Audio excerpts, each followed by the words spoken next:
नमस्कार।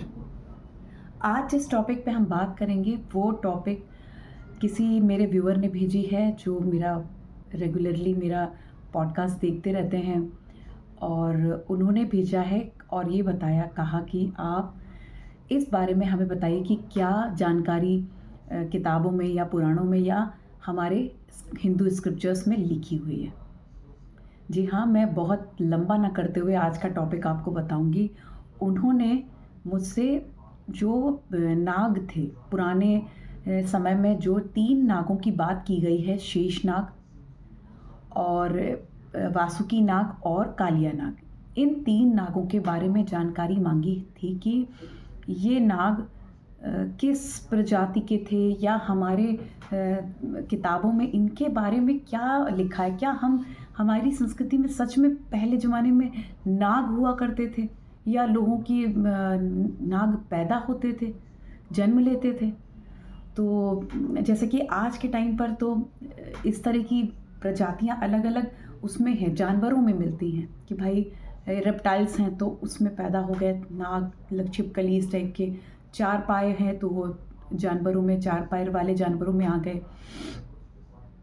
कोई जीवधारी पानी में रहते हैं, कोई स्तनधारी पानी में रहते हैं, या इस तरीके से कोई धरती पर रहते हैं। जो जितने स्तनधारी या रेप्टाइल्स हैं, जो भी इस टाइप के, या पंछी हैं तो उड़ते हैं और ज़मीन पर भी रहते हैं। तो इस तरीके का जैसे आज का परिवेश है, क्या पुराने ज़माने में भी ऐसा ही परिवेश था? ऐसा ही नाग, क्या उस ज़माने में कहते हैं कि हम नाग लोक चले गए, तो नाग लोक का क्या अभिप्राय है आज के इस परिवेश में? तो जी हाँ, मैं आपको बताती हूँ। जिस प्रकार आपने सुना, जैसे हनुमान जी हैं, उनको आधे लोग हनुमान जी को बंदर के रूप में मानते हैं या बंदर कहते हैं कि उन बंदर के उस प्रजाति से वो थे, या हमारे जो अमंत जी थे वो भालू की प्रजाति से थे। तो जी हाँ, मैं ये डिनाई तो नहीं करूँगी कि ये बंदर या भालू की प्रजाति से थे, लेकिन सबके जो जिन्होंने इन सब को बनाया, हम सब के पिता सिर्फ एक हैं, वो है ब्रह्मा जी। जी हाँ, ब्रह्मा जी की वजह से ही सारी धरती की उत्पत्ति हुई, या उन्होंने अपने दोनों हाथों से इस धरती की उत्पत्ति को किया, क्योंकि ये कार्य भगवान शिव और भगवान श्री हरि की तरफ से उन्हें दिया गया था, क्योंकि वो 3 देवता त्रिदेव सबसे पुरातन या सबसे पुराने देव हैं। उनके पास ये, और ब्रह्मा जी के पास क्रिएशन करने की जो क्वालिटी थी या क्रिएशन करने की जो उनमें समझ थी, वो उन दोनों में नहीं थी। क्रिएशन तो खैर हर किसी ने किया है, भगवान शिव ने, भगवान श्री हरि विष्णु ने और भगवान लेकिन ब्रह्मा जी को ये काम अपॉइंट किया गया था कि आप क्रिएशन लेंगे, आप क्रिएशन करेंगे, उसके बाद विष्णु जी उसके पालनहार होंगे और उसके संहारकर्ता भगवान शिव होंगे। इस तरीके से ये चीज़ें रखी गई। जी हाँ, तो अगर इस तरीके से हम जानते हैं कि भगवान श्री हनुमान जी के बारे में, तो हनुमान जी किसी वो बजरंग बली जी किसी बंदर की प्रजाति से नहीं थे। वो एक जंगल में रहने वाली जनजाति थी, जो आज के टाइम पर जैसे कबीलाई लोग होते हैं, या उनकी अपनी एक शिक्षा पद्धति होती है, उनके अपने रिचुअल्स होते हैं, वो अपने धर्म कर्म अपने तरीके से करते हैं। ऐसे ही उस समय पर भी इस तरीके की जनजाति हुआ करती थी। और ज़्यादातर हम लोग जितने ही पुराने थे उस समय, हम ज़्यादातर प्रकृति से ज़्यादा जुड़े हुए थे। यहाँ तक पुराणों में लिखा हुआ है कि पुराने समय में जानवर भी बोल लेते थे। अब ये इतना कंफर्म तो नहीं कह सकते कि हाँ वो बोल लेते थे या नहीं बोल लेते, लेकिन लोग इतने एम्पैथेटिक थे कि एम्पैथी थी उनके अंदर, करुणा थी, या इतना जुड़ाव था, इमोशंस थे कि वो उनकी भाषा, जो आज हम लोग इतने इमोशनलेस हो गए हैं तो नहीं समझ पाते हैं, नहीं सुनते हैं, वो उस समय जानवर, वनस्पतियों की या कायनात की, पूरी प्रकृति की भाषा या उनको समझते थे। अब हो सकता है उस जमाने में उनके पास अपनी वाक शक्ति भी होती हो, लेकिन इसका कोई प्रमाण नहीं है तो नहीं कह सकती। लेकिन हनुमान जी का ये प्रमाण है कि वो एक ऐसी जनजाति से थे या ऐसी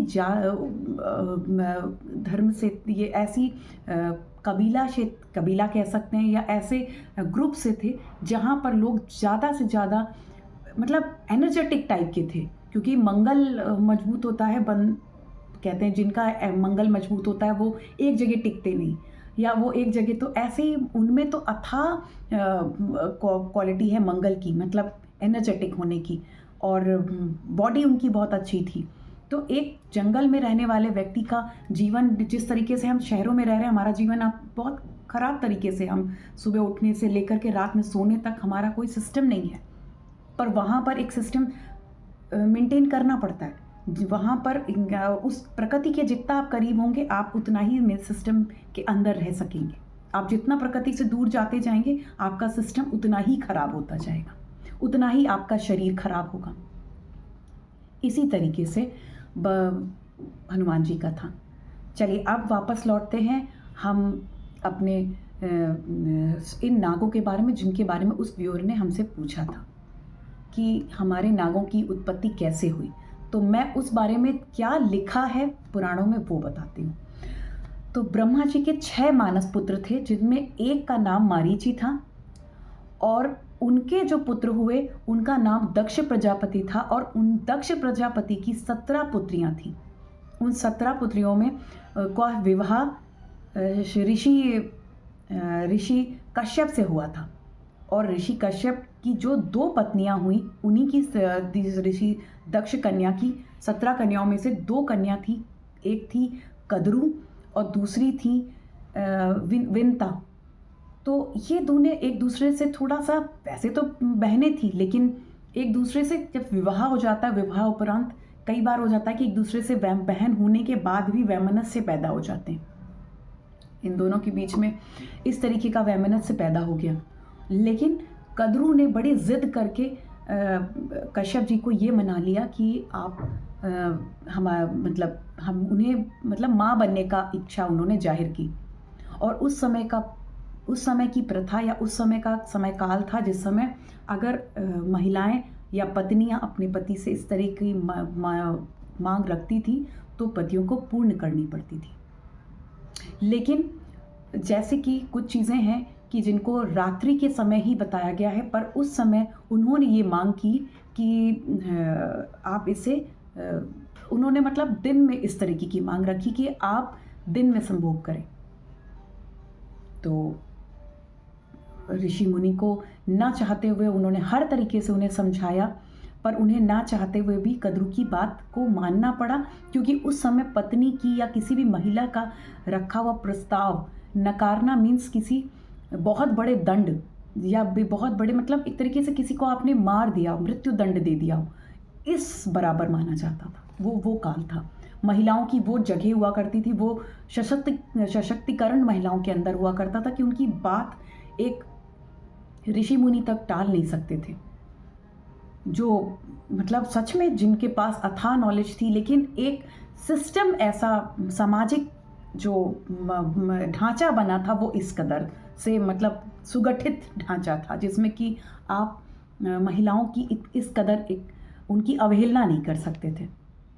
ठीक है, उन्होंने बात मानी और उन्होंने एक्सेप्ट करा कि ठीक है, अगर आप कहती हैं तो। लेकिन उन्होंने उसी के साथ एक और वर मांगा कि मुझे आप वर दीजिए कि मुझे पुत्र प्राप्ति नहीं, मैं अपने पुत्रों की जगह 1000 नागों को प्राप्त करूं। एक ऐसी प्रजाति प्राप्त करूं, जन्म दूं जो नागों के स्वरूप की हो। तो उन्होंने एक अलग टाइप का अपने बच्चों की चाहत की, जैसे कि हम सभी अपने बच्चों की, जब हम पति पत्नी बनते हैं या माँ बाप बनने के समय आता है, उसके बाद तो हम अपने बच्चों की शक्लें कभी भगवान श्री कृष्ण की तरह, क्योंकि लोग पुराने कहते हैं कि भगवान की फ़ोटो टांग लो, बच्चे वैसे ही होंगे। छोटे प्यारे मोटे मोटे चूबी चीक्स टाइप के बच्चों को हम फ़ोटो घर में टांग लेते हैं, या भगवान श्री कृष्ण की टांग देते हैं, या लड्डू गोपाल जी की फ़ोटो टांग देते हैं उस गर्भवती कन्या के सामने, महिला के सामने, उसके रूम के उसमें, कि जब वो आँख खोले तो उसे देखे, तो उसके कमरे में इसी तरह की चीज़ों को सजा देते हैं कि हमारा बच्चा इसी तरीके का हो। हालांकि इस जगह मैं आपसे एक बात ज़रूर कहूँगी कि जब कभी आपको पुत्र या पुत्री प्राप्ति चाहिए, संतान प्राप्ति हाँ करना चाहते हैं, तो किसी बच्चे की जगह आप भगवान का विराट रूप करिए, क्योंकि बच्चे तो बच्चे होंगे ही। 7-8 साल आप उनका लालन पालन हर माँ ने किया है, दुनिया की हर माँ ने पहले किया है, और आज के बाद जितनी माएँ बनेंगी, जितनी महिलाएं और कन्याएं माँ बनेंगी, और उसके बाद वो भी यही बच्चे तो बच्चे होंगे ही होंगे। लेकिन आप बच्चों को क्या बनाना चाहती हैं? आप बच्चों को किस रूप में, क्या आप लड्डू गोपाल के रूप में बच्चों को देखना चाहती हैं? तो मेरे ख्याल से एक समय के बाद हर माँ की और हर पिता की इच्छा होती है कि मेरा बच्चा बड़ा नाम कमाए। तो कोशिश कीजिए कि जिन लोगों को आप आइडियल मानते हैं, चाहे वो भगवान हो, चाहे वो अपने कोई भी ऐसा व्यक्ति हो जिसे आप आइडियल कहते हैं, आप उनकी फ़ोटो लगाएं, उनकी बातें करें, उनके बारे में बताएं। हालांकि आइडियल के रूप में हमारे भगवान श्री राम, श्री कृष्ण, भगवान हरि विष्णु या शंकर जी, किसी का भी रूप ले लीजिए, या कन्याओं के रूप में अगर कन्याएं पैदा होती तो जितनी इतनी माताएं हैं, तो आप कोशिश कीजिए कि अपने बच्चों को इस तरीके का आप देखें कि मेरी बेटी या मेरी बेटा किस तरह का आगे चल कर के बने। क्योंकि ये आप मान लीजिए कि हर बच्चा 7-8 साल तो वो बच्चा ही रहेगा, उसे आप कितना भी फ़ोटो लगा लीजिए और ये सब कर लीजिए, इसका ऐसा फ़र्क क्यों नहीं पड़ने वाला। लेकिन एक लंबे समय के लिए अगर आपने कोई चीज़ सोच रखी है कि मेरा बच्चा इस लेवल का बने, तो आपकी सोच भी बहुत लंबी और बहुत दूरगामी होनी चाहिए। तो कोशिश कीजिए कि किसी भी जो गर्भवती महिलाएं हैं उनके कमरे में भगवान श्री कृष्ण का विराट स्वरूप लगा हो, या भगवान शंकर का स्वरूप लगा हो, या भगवान राम का स्वरूप लगा हो जब उन्होंने जब युद्ध किए उस समय का स्वरूप हो, या भगवान श्री कृष्ण का वो स्वरूप हो जब उन्होंने शिक्षा दी, गीता की शिक्षा दी। तो ऐसे रूप लगाइए। खैर छोड़िए, इन सब बातों में मैं शायद मेन मुद्दा ही भूल जाऊंगी। जी हाँ, तो मैं बता रही थी कि उन्होंने ये इच्छा जाहिर की। फिर उस इच्छा के चलते उन्होंने क्या करा कि उनको मानना पड़ा, और उन्होंने इनको वरदान दिया, और उनके तेज से श्री ऋषि कश्यप के तेज से उन्हें 1000 नाग पैदा हुए, जिसमें कि शेषनाग थे और वासुकी जी थे और कालिया नाग हुए। और इसी तरह उनकी दूसरी बहन ने, विनता ने, जब विनती की तो उनको गरुड़ की प्राप्ति हुई। इसीलिए इन दोनों में थोड़ा थोड़ा वैमनस्य हो गया। खैर इस तरीके से कहते हैं कि धीरे से शेषनाग जब पैदा हुए तो शेषनाग को मिला करके कद्रू ने एक वो किया कि मतलब उसके विनता के जितने बच्चे थे उनको उन्होंने अपना दास बना लिया, और सारे बच्चों के वो दास बन गए। लेकिन धीरे धीरे ये कृत्य शेषनाग जी को पसंद नहीं आई और वो घर छोड़कर चले गए। ऐसा पुराणों में कहा जाता है, लिखा है, वो घर छोड़कर चले गए और फिर वो कभी नहीं लौटे। दुखी हो गए इस कृत्य से, अपनी माँ के इस कृत्य से, और वो फिर उन्होंने मतलब क्योंकि उन्हें विनता भी अपनी ही घर की अपनी ही माता लगी, क्योंकि वो मौसी स्वरूप भी थी और अब चाची बन चुकी थी एक तरीके से। मतलब उसी चाची कह लें या दूसरी माँ के रूप में कह लें, चाची तो नहीं कह सकते, दूसरी माँ कह सकते हैं। तो दूसरी माँ स्वरूप, तो मायके से भी वो मौसी थी, माँ स्वरूप थी, और यहाँ पर भी उनके ही पिता की पत्नी है तो दूसरी माँ के स्वरूप हैं। तो उनको ये खराब लगा कि वो उनके बच्चों को उन्होंने कद्रू ने अपना नौकर बनाया या अपना दास बना लिया।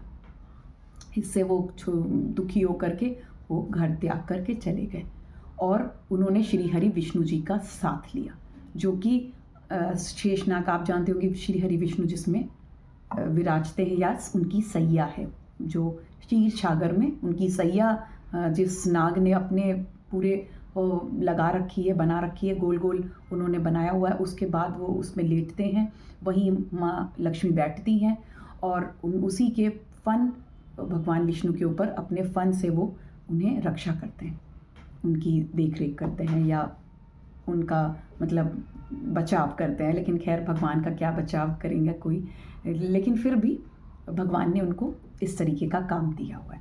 ये चीज़ अच्छा, महाभारत के अनुसार महाभारत के अनुशासन पर्व के 147 अध्याय में ऐसा लिखा है कि ऐसा कहा जाता है कि भगवान श्री हरि विष्णु ने ही जब उन्हें वर लिया, शेषनाग जो उन्होंने अपने पास रखा जिसमें वो विराजते हैं, तो पल्लव काल में भगवान गरुण सारे के सारे देवी देवताओं ने ये अनुरोध किया कि आप हमें भगवान श्री हरि विष्णु के अंत को दिखाइए।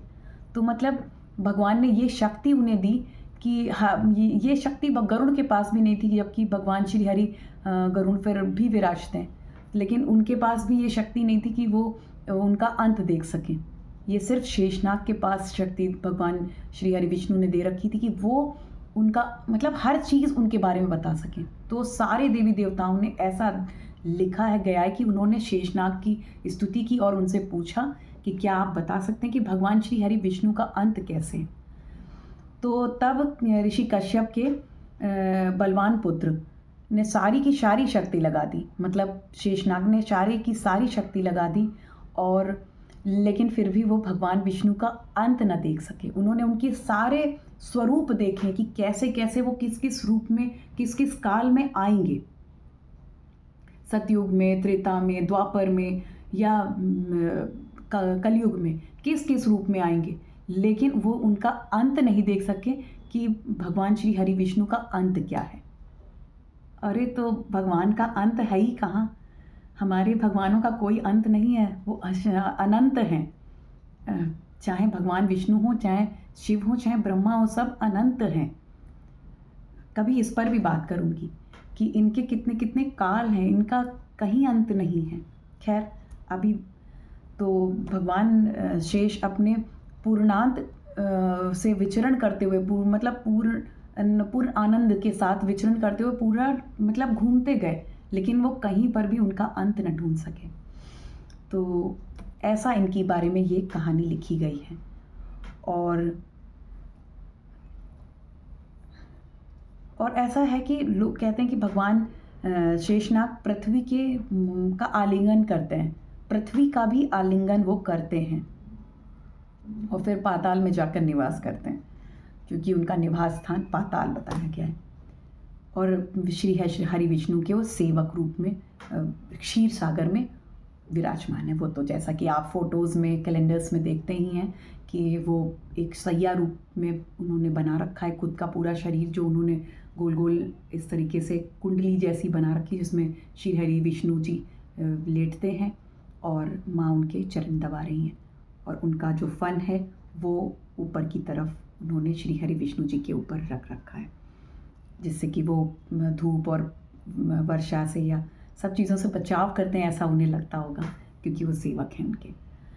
और वासुकी जी की कहानी में भगवान शिव के सेवक माने गए हैं। वासुकी जी जो गण माने जाते हैं विष्णु शिव जी के, वासुकी की सिर पर जो मतलब भगवान शिव के जो गले में जिन्होंने जगह पाई, जिन्होंने जो उस पर शोभावान हैं, वो वासुकी जी हैं।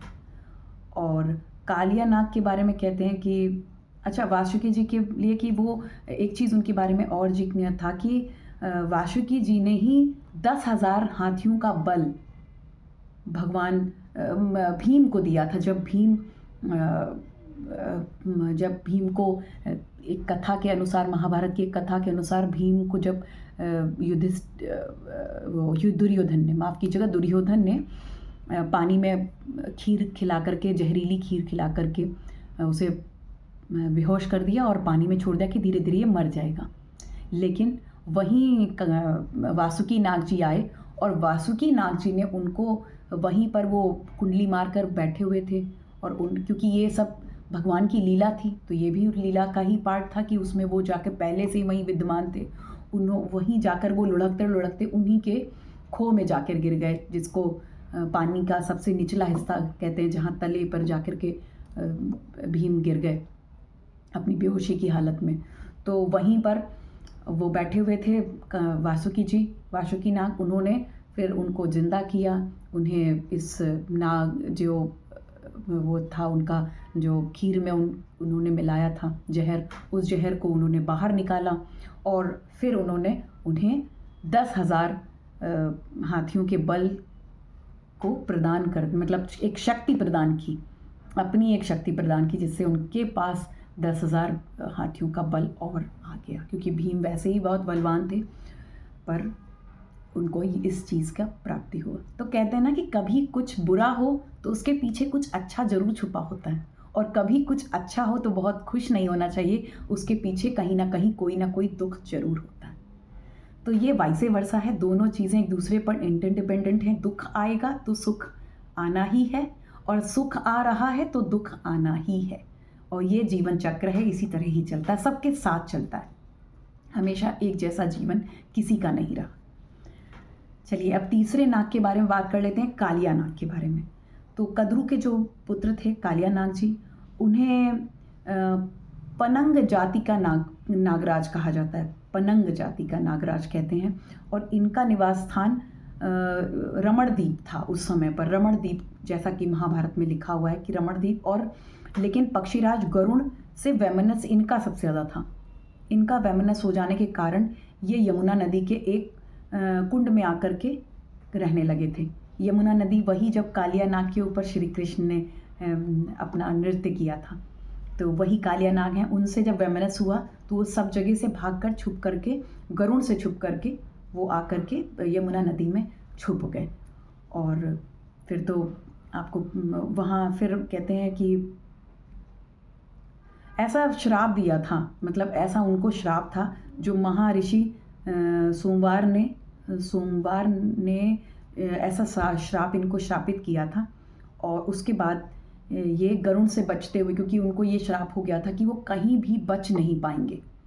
अब वो गरुण की नज़र से, क्योंकि गरुण के पास तेज नज़र होती है और वो कहीं भी बच नहीं सकते थे उनकी तेज नज़र। जैसा कि आज के ज़माने में आप चील या चील को देखते हैं कि बहुत तेज पार की नज़र होती है, छोटी से छोटे मतलब कीड़े को भी वो देख लेती है बहुत ऊंचाई से, और आकर के चोंच मार के उठा ले जाती है, और सांपों को भी उठा ले जाते हैं। ऐसे ही गरुण बहुत बड़े जानवर के रूप में, जानवर नहीं, पक्षीराज थे, बहुत बड़ा स्वरूप था उनका भी।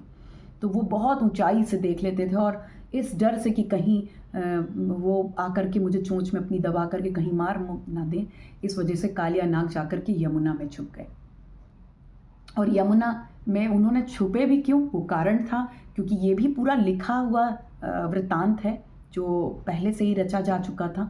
तो उनको पता था कि यहाँ आने के बाद जब वो इस तरीके से लोगों को उसमें गाय पानी पिएंगी, या उस लोग वहाँ से जो यमुना नदी से लोग पानी भर भर के लेके जाएंगे, तो उस विषैले पानी से जो लोग धीरे धीरे गाय या जानवर मरेंगे या लोग, तो भगवान श्री कृष्ण आकर के कुछ ना कुछ अपना उसमें आएंगे और वो देखेंगे और ज़रूर कुछ ना कुछ करेंगे। तो वही हुआ कि, और भगवान श्री कृष्ण की हाथों ही इनका भी एक तरीके से मुक्ति लिखी थी। इन्होंने भी अपने, मतलब भगवान श्री कृष्ण ही इनको बचा सकते थे। तो ये एक तरीके से सिंबॉलिक है कि वहाँ पर उन्होंने इस तरह से किया कि उन्होंने अपना जहर फैलाया। लोग फिर जानवर वहाँ पानी पीने जाते थे, विचरण करने जाते थे, उस जहर से वो पानी पीकर मर रहे थे। तो भगवान श्री कृष्ण ने जो अपने बालपन में अपनी गेंद उसमें जानबूझकर उस तरफ डाल दी, ताकि वो उस पानी में चली जाए। और फिर बच्चे जैसे कि जिसने डाली है गेंद, जैसा कहा जाता है बच्चे ऐसे ही करते हैं कि तुमने उधर फेंकी है कूड़े की तरफ या जंगल की तरफ, तो आप ही जाइए उठाने के लिए। तो यही उस समय भी बालपन में होता था। तो उन्होंने भी ऐसे ही किया कि सब चिल्लाएंगे और मुझे ही जाना पड़ेगा। पर ये उनकी सब कुछ पूरा पहले से वेल प्लान्ड था। वैसे ही उन्होंने किया कि उन्होंने गेंद फेंकी और वो गेंद उसी यमुना नदी में जाकर के जलकुंड में जाके गिर गई। उसके बाद वो नीचे गए और वहाँ कालिया नाग को उन्होंने नाथा, और उस पर फिर जैसा सभी जानते हैं उन्होंने उस पर नृत्य किया, खड़े होकर के उसके 5 फन के ऊपर उन्होंने नृत्य किया। तो इस तरीके से हमारे पुराणों में या महाभारत में कुछ अध्यायों में इस तरीके से नागों के उत्पत्ति के बारे में लिखा हुआ है। और जितना मुझे जानकारी थी मैंने आपको दी। आप लोगों को भी कुछ इस तरीके से पता हो या आप लोग कुछ और बताना चाहते हैं तो आप लोग भी अपने वीडियो शेयर कीजिए, अपनी संस्कृति के बारे में बताइए। जो आपको नॉलेज हो या मेरी नॉलेज में कोई कहीं कमी है तो आप मुझे करेक्ट भी कर सकते हैं, मुझे अच्छा लगेगा।